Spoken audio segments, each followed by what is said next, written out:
রোহিত শর্মা মোহাম্মদ সামি এবার চাপে ফেলে দিল অজিত আগারকারকে।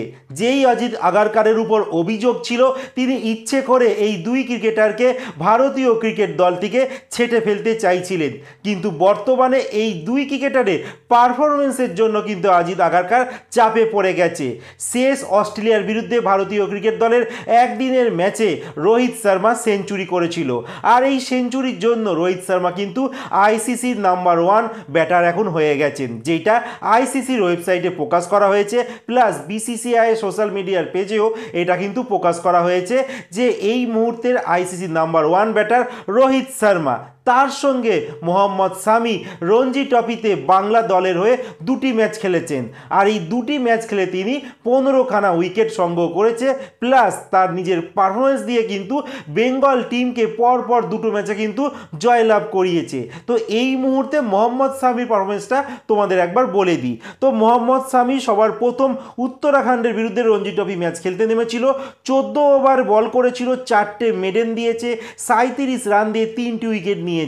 দ্বিতীয় ইনিংসে 24 ওভারে 7টা মেডেন, 38 রান দিয়ে 4টে উইকেট নিয়েছে, মানে দুই ইনিংস মিলিয়ে 7খানা উইকেট নিয়েছে মোহাম্মদ সামি।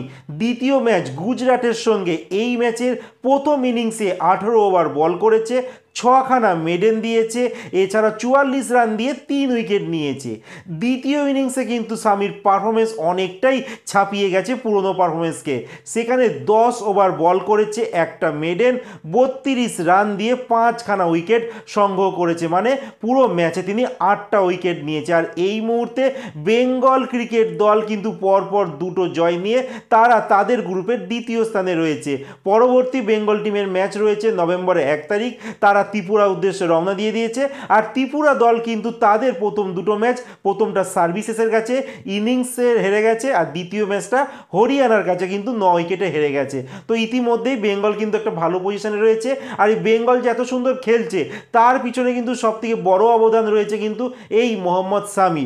আর এই মোহাম্মদ সামিকেই নাকি বাদ দিয়ে দিয়েছে অজিত আগারকার, কিন্তু এই মুহূর্তে সামি যা পারফরমেন্স করছে যার জন্য কিন্তু চাপে পড়ে গেছে অজিত আগারকার, প্লাস রোহিত শর্মা সেঞ্চুরি, আর তার সঙ্গে আইসিসি নাম্বার 1 ব্যাটার তালিকার জন্য কিন্তু যথেষ্ট চাপে পড়ে গেছে এই মুহূর্তে অজিত আগারকার। তো আশা করা হচ্ছে ইডেন গার্ডেনে সাউথ আফ্রিকার সঙ্গে যে প্রথম টেস্ট ম্যাচ আছে, সম্ভবত সেই ম্যাচে কামব্যাক করতে চলেছে বাংলা প্লাস ভারতের অন্যতম সেরা বলার মোহাম্মদ সামি। এই বিষয়ে তোমাদের কি মতামত তোমরা জানাতে একদম ভুলো না।